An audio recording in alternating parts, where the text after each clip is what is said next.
Dans cette vidéo, nous allons voir un petit peu de vocabulaire, vocabulaire propre à PrestaShop. Donc, par exemple, ici, on a un produit qui est présent sur le site, mais qui n'est pas disponible à la vente. Donc ça, c'est un petit problème de vocabulaire, d'utilisation.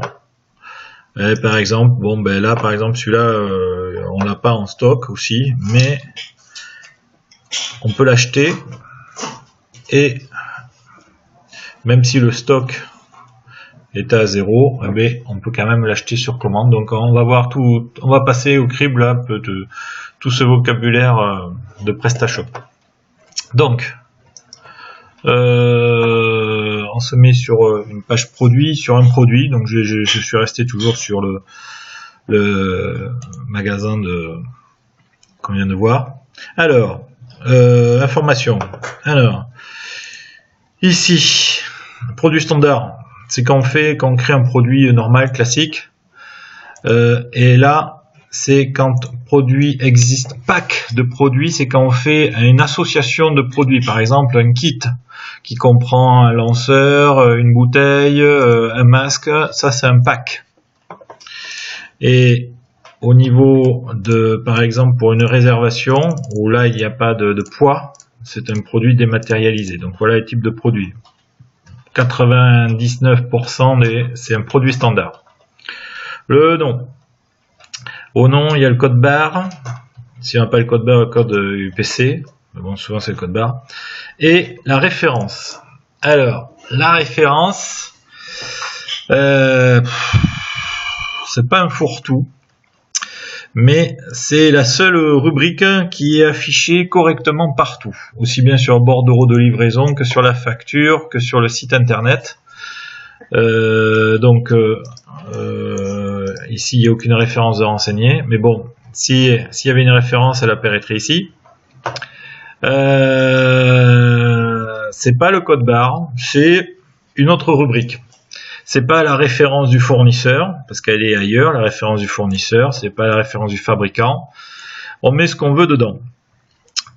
Actuellement, on met la géolocalisation tirée le code barre. Voilà. Donc actuellement, dans la référence, on met la géolocalisation dans l'entrepôt, tiré le code barre. Et donc, ainsi, ça s'affiche sur la page du produit, comme ça quand on est au comptoir à la boutique on peut rechercher le produit rapidement, et ça apparaît aussi sur le bordereau de livraison, c'est-à-dire comme ça le préparateur de commande il sait directement où se trouve le produit. Le code barre il se renseigne ici, on peut le renseigner dans la référence aussi, mais d'abord code barre.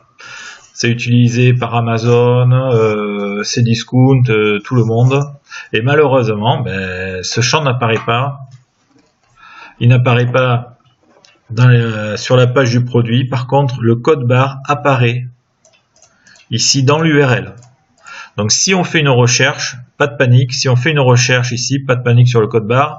Il ne va pas le trouver dans la fiche produit. Par contre, il fait aussi la recherche sur le code barre et sur l'URL. Donc, il va le trouver. Voilà, donc code barre. Alors ensuite, une autre notion, activer. Activer, oui, non. En fait, c'est plus actif. Est-ce que le produit est activé, actif dans la boutique ou non? S'il n'est pas actif, il n'apparaîtra pas du tout sur le site. Mais il appartiendra quand même au site. Mais il ne sera pas affiché du tout.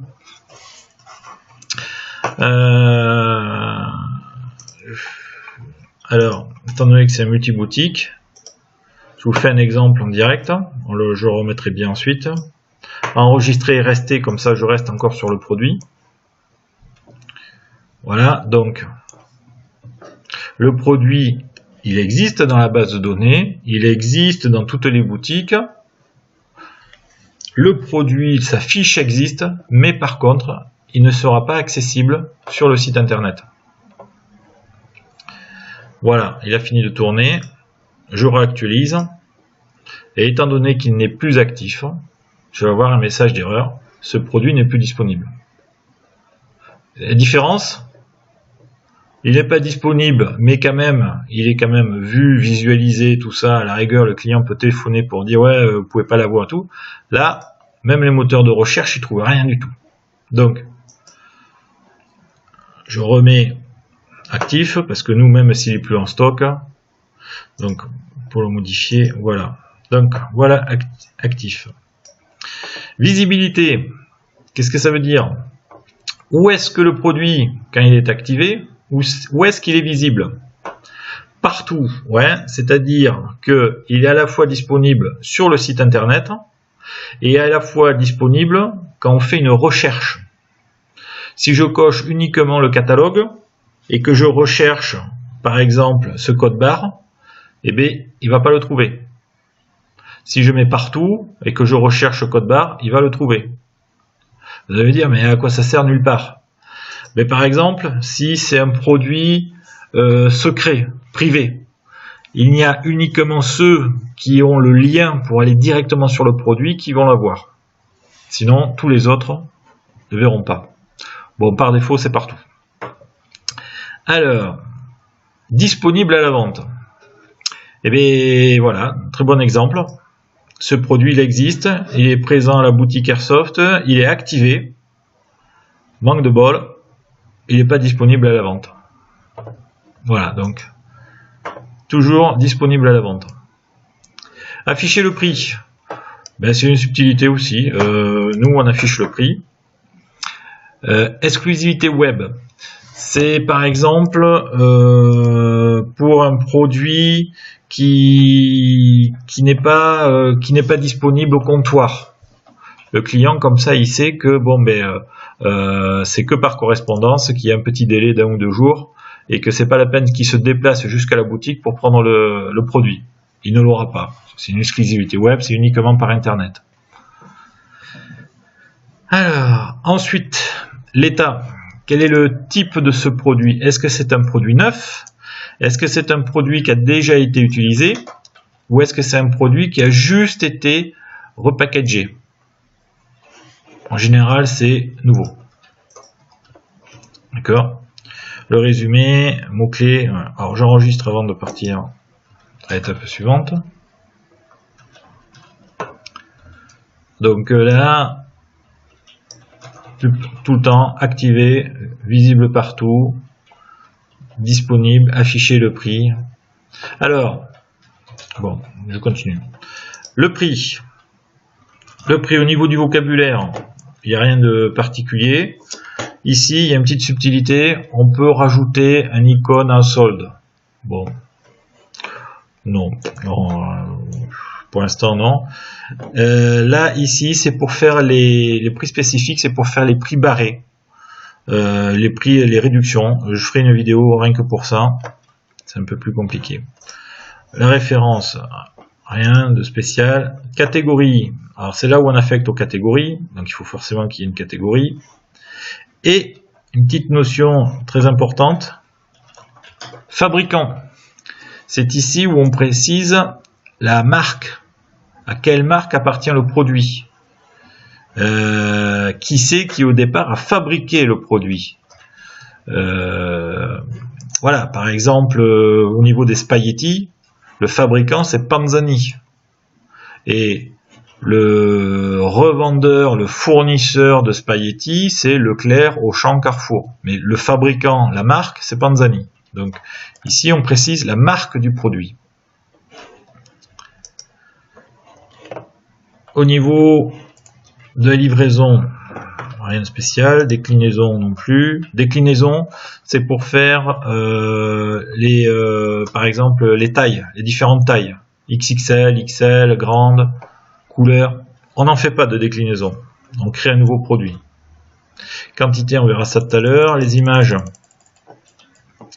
La couverture, alors les images. Donc, ce produit est présent sur la boutique Airsoft, la boutique Paintball Atlantique. Et comme couverture, c'est-à-dire la petite image qui apparaîtra dans les catégories, ça s'appelle la couverture. Voilà, c'est fait. Caractéristiques, c'est ce qui apparaît, par exemple,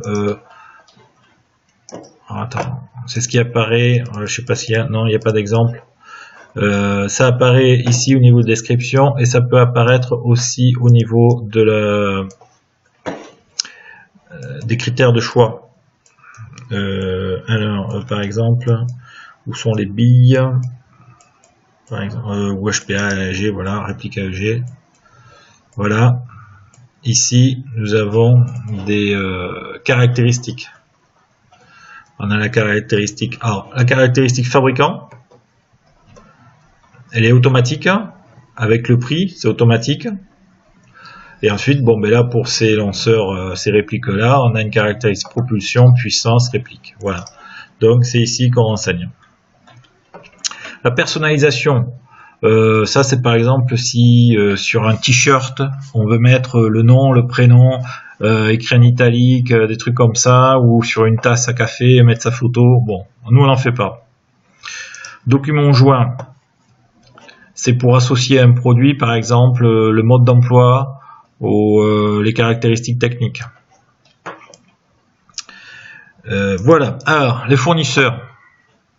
À pas confondre les fabricants qui fabriquent. Là, le fournisseur, c'est le revendeur.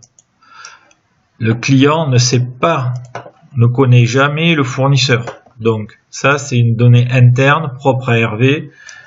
Et dedans, on retrouve la référence du fournisseur. Le même produit peut avoir une autre référence chez un autre fournisseur avec un autre prix d'achat. D'accord? Le fournisseur, c'est le revendeur. Et l'entrepôt. Alors, ce qui est intéressant, c'est la quantité. Donc, on va aller voir un groupe défaut. Dernière notion de vocabulaire. Au niveau du stock. Alors, ici, par défaut, c'est quantité manuelle. Bon. On laisse comme c'est, il n'y a rien d'important là-dessus. Là, ce qui est important comme notion, c'est voilà, c'est ça. Alors, par défaut, si le produit n'est plus en stock, le client ne peut pas commander. Normal. Le produit est en rupture de stock, il ne commande pas. Bon, il y a des fournisseurs qui fournissent rapidement en moins d'une semaine, en quelques jours. Ils ont un bon catalogue, on a un bon, nous les références fournisseurs sont bien marquées. Sur certains fournisseurs, on peut se permettre, même si le stock est à 0, d'accepter la commande. Dans ce cas, en cas de rupture de stock, on accepte la commande. Et si le produit est en rupture de stock, à ce moment-là, on rajoute le message sur commande. Voilà. Donc ce produit-là, on ne l'a pas en stock. Par contre, on sait que ASG va nous le livrer très rapidement. Donc, on le met à la vente, même si on ne l'a pas en stock. Et à ce moment-là, le client recevra un message comme quoi, bon, ben, c'est en cours de réapprovisionnement, il y a quelques jours de plus, mais il l'aura. Parce qu'on sait qu'on l'aura ce produit. Donc, voilà, c'est ici où ça se fait. En cas de rupture stock, acceptez les commandes et on met un petit message sur commande. Ça peut être en précommande, ça peut être si c'est un fournisseur qui est aux États-Unis sur commande 11 jours ou délai 11 jours. Voilà. Donc, on a vu tout ça sur PrestaShop. On va voir la même chose sur Store Commander. C'est présenté un peu plus... Il y a tout sous les yeux. Donc on se met en vue d'ensemble. On est bien toutes les boutiques. Voilà, on se met sur la catégorie que l'on veut. Vue d'ensemble. On a plus d'infos que sur la vue rapide. Donc là on retrouve, je reprends le même produit. On retrouve les caractéristiques, les détails. Je me mets sur multiboutique partage. Voilà, donc ce produit, il est présent, il appartient à la boutique Paintball Atlantique, il appartient à la boutique Airsoft, et ils sont tous les deux disponibles à la vente. D'accord? Donc, voilà. Donc, on continue. Le poids référence fournisseur. Donc, là, on a bien le fabricant qui crée. Et là, on a notre revendeur invisible au client. La référence fournisseur invisible au client. Le code EAN13. Et où le code EAN13? Le code EAN13 invisible au client. Mais s'il fait une recherche, il y accède. Et par contre, la fameuse référence qui, elle, est visible partout. Donc c'est là où on met géolocalisation-code barre. Alors, les réductions, j'expliquerai ça plus tard. Si hors stock, à ce moment-là, est-ce qu'on autorise ou pas? Donc, ça peut être commande refusée. Par défaut, c'est refusé.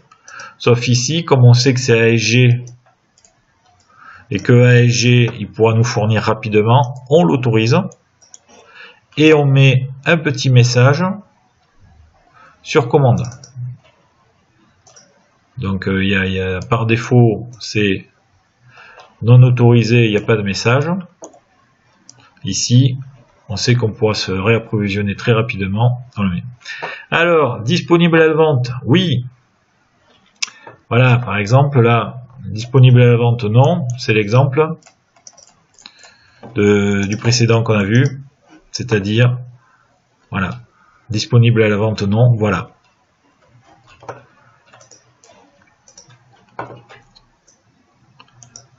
Donc par défaut, oui. Puisqu'en fait, c'est un produit ASG, il sera sur commande. Afficher le prix, oui. Ah, date de disponibilité. Ça, c'est valable par exemple quand on veut que le produit soit disponible à partir par exemple, du 20 janvier.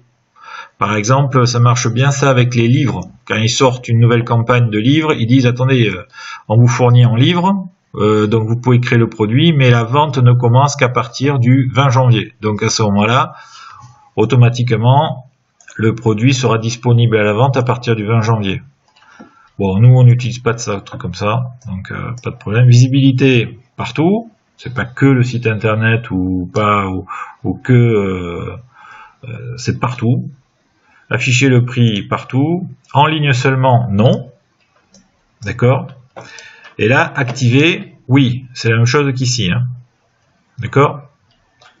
Donc, si on produit, on ne veut plus qu'il soit sur le site internet, c'est tout simple. Soit on le désactive, et à ce moment-là, il n'est plus du tout affiché.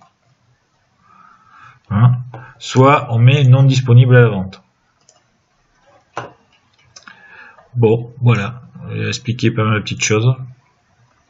Hein, moi je préfère sous Store Commander, on voit tout très rapidement. Voilà, allez, à vous de jouer.